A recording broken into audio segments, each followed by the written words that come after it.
Hello students, next देखेंगे example number 15। क्या कह रहा है? Define the real valued function आपको बनाना है।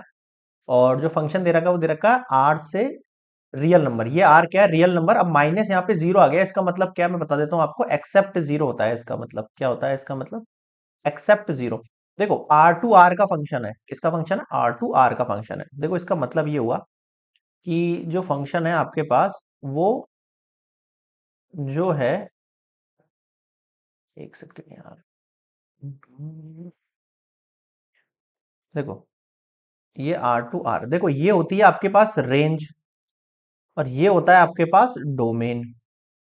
समझ रहे हो? तो ये कह रहा है कि डोमेन, इसके अंदर सारे रियल नंबर होंगे एक्सेप्ट जीरो, और रेंज जो निकल कर आएगी वो आपके पास होगी ऑल रियल नंबर। ये इसने बोला है। यहां तक समझ में आ गया? ठीक है। अब आप देखो, जो फंक्शन डिफाइन कर रहा है वो फंक्शन किसको डिफाइन कर रहा है? F X equals to one by X को।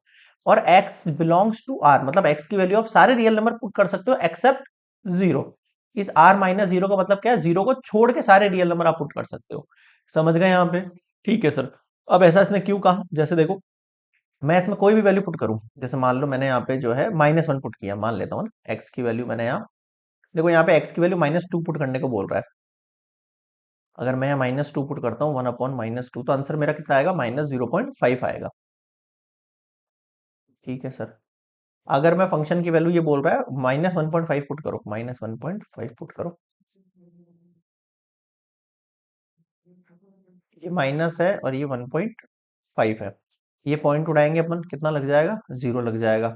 अब मुझे 15 से 10 को डिवाइड करना है, जीरो पॉइंट इस तरीके से होगा, 90 हो गया। कितना हो जाएगा? 10। और फिर 6 टाइम जाएगा, तो अप्रोक्सीमेट में अपन इस वैल्यू को काट के कितना बोल लेंगे? माइनस का 0.666 आएगा। अपन 7 टाइम ले लेते हैं इसको ना, 0.67। अब मुझे माइनस वन, यहाँ माइनस वन पुट करना है, तो माइनस वन से माइनस करो, कितना आएगा? माइनस वन आएगा। अब मुझे वन के नीचे क्या करना है? माइनस 0.5 पुट करना है। पॉइंट उड़ाया, जीरो। कितना हो गया ये? 5 टू 10, तो माइनस का हो गया 2। ये अगर मैं यहाँ पे 0.25 पुट करूं, तो कितना हो गया ये? 4 हो गया ये। समझ रहे हो नहीं समझ रहे हो? अब यही चीज आपको क्या पुट करनी है? ये पॉजिटिव में हो रही है। जैसे अब 0.5 पॉजिटिव में पुट अगर मैं करता यहाँ पे, तो मेरे पास कितना आ जाता? पॉजिटिव का 2 आ जाता। वन पुट करता था, पॉजिटिव का 1 आ जाता। 1.5 पुट था, यहाँ पे नेगेटिव आएगा। यहाँ पे 0.67 आ गया, यहाँ पे 2 पुट किया तो 0.5 आ गया। अरे भाई, इधर नेगेटिव वाले पुट करें और अब मैं पॉजिटिव में करूंगा तो पॉजिटिव बन जाएंगी वैल्यूज, बस इतना ही तो चेंज कर रहा हूँ यहाँ पे। समझ रहे हो? ठीक है सर। आया कुछ समझ में? किस तरीके से अपने टेबल बनाई? हाँ सर, बनाई। अब ये एक्चुअली में पूछ क्या रहा है आपसे? ये अपने टेबल तो बन गई, count the table given below using the definition. इस डेफिनेशन से मैंने ये टेबल बना दिया। अब ये बोल रहा है व्हाट इज द डोमेन। तो डोमेन क्या होगा?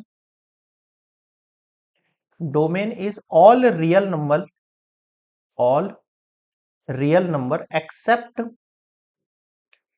Except zero. ठीक है। अब जीरो क्यों? अब देखो, वन अगर अपॉन में के अंदर आपको पता है जीरो कभी नहीं आएगा, इनडेफिनेट हो जाएगा ना। नॉट डिफाइंड वाली कंडीशन होती है, वन अपॉन कभी जीरो नहीं लिखते अपन। तो डोमेन क्या होंगे? सारी वैल्यू पुट कर सकता हूँ मैं एक्स की, एक्सेप्ट जीरो, जीरो पुट नहीं कर सकता। ठीक है। एंड रेंज जो है आपके पास, range is also all real number except zero. यहां पर भी मैं कह सकता हूं जो रेंज निकल कर आएगी, क्या निकल कर आएगी? ऑल रियल नंबर निकल के आएंगे, जीरो नहीं आएगा। आप किसी भी कंडीशन में जीरो नहीं ला सकते, यहाँ पे नहीं ला सकते ना। कैसे लाएंगे जीरो? जीरो लाने के लिए ऊपर जीरो होना चाहिए था मेरे पास। ठीक है। नीचे जीरो हो नहीं सकता है, नॉट डिफाइंड वाली कंडीशन हो गई, तो जीरो कैसे लाओगे? तो इसके ना जीरो नहीं आ सकता हमारे पास, है ना। तो रेंज आ गई है all real number except zero, और डोमेन भी आ गया all real number except zero. अब बताओ क्या समझ में नहीं आया? आया समझ में? ये हो गया कंप्लीट एग्जाम्पल नंबर 15।